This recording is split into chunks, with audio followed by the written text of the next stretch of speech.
지금 f랑 g가 두 개가 있는데요. 합성함수의 극합값을 구하라고 했거든요. 그럼 먼저 얘 같은 경우는요.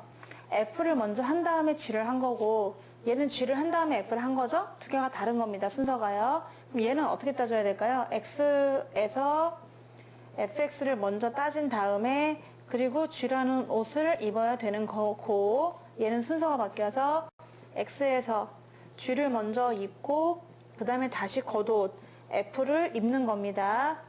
자, 그런데 둘 다 0에서 보자고 했거든요. 그러니까 0의 오른쪽과 0의 왼쪽을 비교하시면 되는 거죠.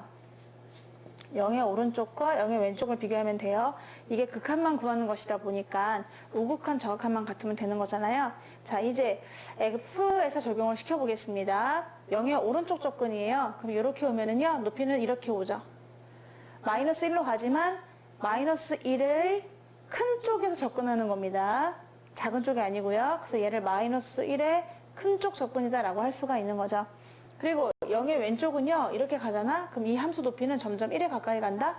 그런데 1이 아니라 1에 약간 작은 값에서 접근하는 거잖아요. 그러니까 1에 마이너스에서 접근한다라고 적어주셔야 돼요. 그러면 얘는 마이너스 1의 오른쪽이고 얘는 1의 작은 쪽이 되네요. 신기하죠? 그러면 다시 그거를 정의역으로 봐가지고요. 정의역이 마이너스 1의 오른쪽으로 갈 때 g를 체크하는 겁니다. 정의역이 마이너스 1의 오른쪽 접근, 이렇게 접근한대요.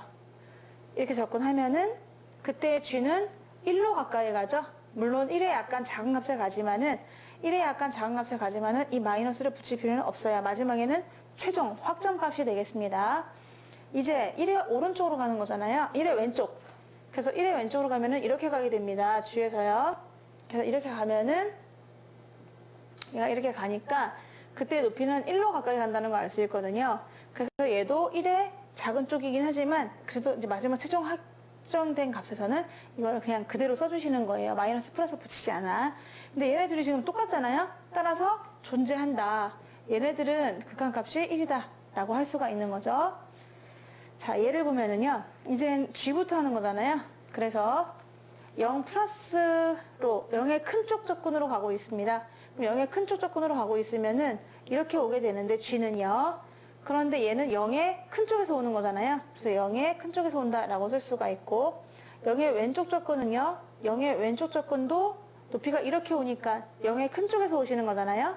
0의 큰 쪽에서 온다라고 쓸 수 있습니다.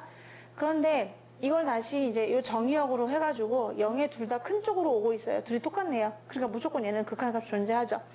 0의 큰 쪽으로 오고 있을 때 f를 체크하래요. 그러면 둘 다 0의 큰 쪽이니까 둘 다 이렇게 오고 있는 거거든요. 그럴 때 f의 높이는 전부 다 마이너스 1의 큰 쪽으로 가고 있겠죠. 그래서 얘도 그렇고 다 마이너스 1의 큰 쪽으로 가고 있지만 우리는 마지막 최종적인 답에는 큰 쪽으로 간다, 작은 쪽으로 간다는 답을 표시하지 않기로 했으니까 정답은 여기서 둘 다 마이너스 1로 간다가 되겠습니다. 그래서 극한값이 존재하는데 극한값은 마이너스 1이 됩니다.